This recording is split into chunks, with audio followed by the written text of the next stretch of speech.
So Batya Angar Sargon is a hyper-educated Ashkenazi Jew. She got her PhD from the University of California, Berkeley. Her dissertation was entitled Coercive Pleasures, the Force and Form of the Novel 1719 to 1740. She talked about how rape and colonialism figure in the pleasures of modern English fiction.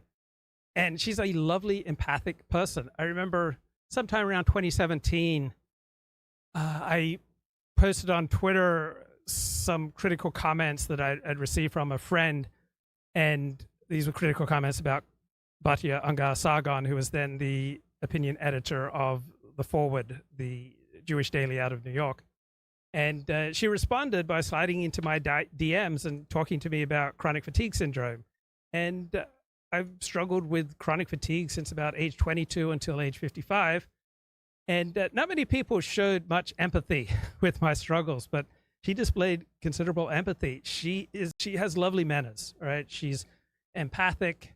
She was an absolute pleasure to interact with. Now, I kept posting critical comments that I was receiving from friends directed at Batya Angar Sargon, and she eventually blocked me.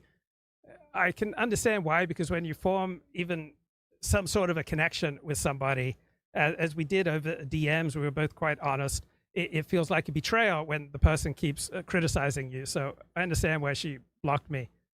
But there is just a lovely empathic quality about her that I also noticed when I interviewed Molly Jong Fast. So these are a couple of lefties, a couple of Marxists. All right, Batya is still on the left, still a Marxist, which makes her critique of the left and the mainstream media more interesting. You mentioned how the media no longer talks and thinks about the working class, or many aspects of the media. And there's a wonderful discussion of this, and I'll read you a passage, and then I'd like your comments about it, because you make this point so well. And you write, so type the words Trump and Russia into the New York Times search bar, and you'll get over 15,000 results. At the Washington Post, this search will bring up 27,000 entries since 2005.